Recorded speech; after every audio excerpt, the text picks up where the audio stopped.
Hi friends, welcome to Answers. So today is the 78th episode in Space series. So today we can discuss about the natural life cycle of a star. How a star is born, how a star lives and how it dies, and again the cycle repeats and over again. So this is the entire diagram of the star's life cycle. So again the death is in 3 different sides. 4 different deaths. So I'm going to explain all of them. So first, a star is formed when there is a group of gases. Yes, like a nebula kind of. Like a pretty small nebula. Okay. So next, sometimes if there are places which are dense, small fragments will start to show up, which are like denser than the remaining part of the gas. Yes. So then all of these small fragments come together and form a small star known as a protostar. But this is not a full star yet. Next, these stars will start to develop by absorbing the remaining gas around them. And just like black holes, they'll start to release jets outside. And then finally they'll be calm. They'll finally be stabilized. And they'll start their nuclear fusion. So then they also may have the chance to form small planets, just like how our sun made planets in its early age, like when it was like just less than 1 billion years old. So it was pretty young then. So and then it will finally be stable without any other processes happening inside its solar system, except things about its planets, but that's a video.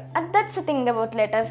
Yes. So now everything splits. So first let's just start with the small stars. What happens with smaller stars like red dwarfs or smaller other dwarfs? Yes.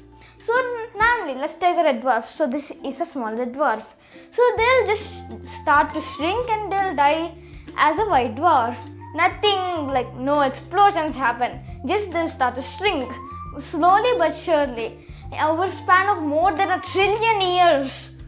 More than 100 times how much the universe is old. Yes, up to now.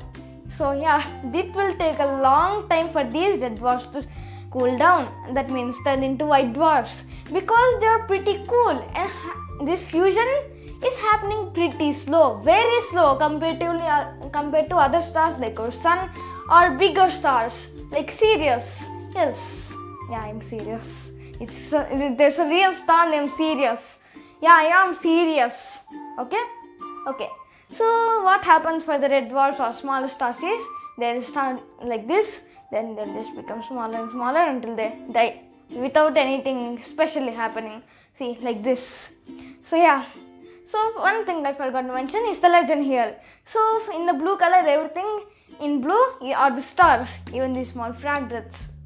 Next, the red color things are just gases, like all the planetary nebula part and these parts. Yes. And then the black parts are just the arrows and ticks. Like here there are arrows and small stars, medium stars, those ticks. And last and finally, this green is other celestial bodies. If we are not counting all of this, these smallest other celestial bodies here are also green. They are green. Yes. Including this small thing, which is a white dwarf. Yes. So this is for the small stars like red dwarfs. Next, medium-sized stars like our own sun, for example. So our sun is in like this middle stage. So they will just start to expand because their what is it called? The hydrogen. The fusion happening inside the core will produce so much heat and energy that it will start to push outside, a lot outside. So when our sun, in 5 billion years later, our sun will start to become bigger and bigger very fastly, and in 8 billion years it will become a red giant.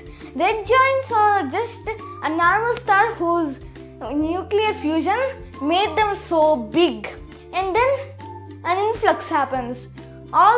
So here's the red giant. So then the influx happens. All the size will just collapse into itself, creating a planetary nebula and a small remaining white dwarf, which will later turn into others, but we already discussed about the white dwarf. See, this is the diagram for the medium-sized stars.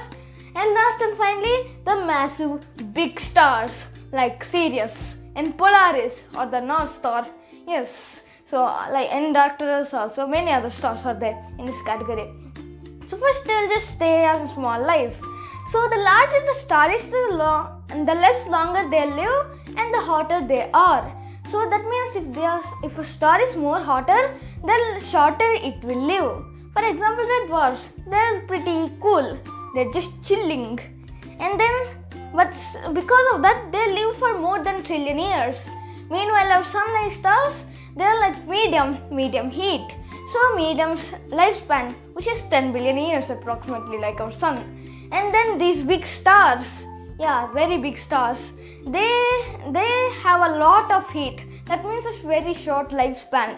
Some of them, like Sirius, don't have much time left. They have like 2 million years left to be alive. They're just a small baby in the time of the universe.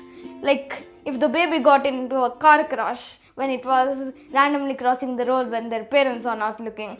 That is what happens to these big stars like Sirius. Okay. Rigel.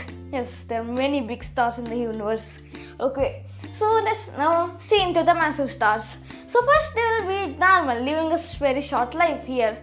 Wait. Okay. Here, so they will just live a normal life for a very short time. And then just like the medium stars, they will start to become humongous, known as red supergiants. Yes, they're very, very big. You see here. And then again, an influx happens. This time, it's not a planetary nebula. It's something much worse. The largest explosions in space history.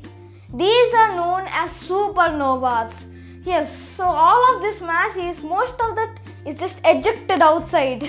Yes, and some of that remains. So it could turn in, this remaining small star could turn into a black hole if the star is very massive, or into a neutron star if it is not as massive, if the star is not as massive as star that could turn into black holes. Yes. See you this for today about the life cycle of a star. Bye.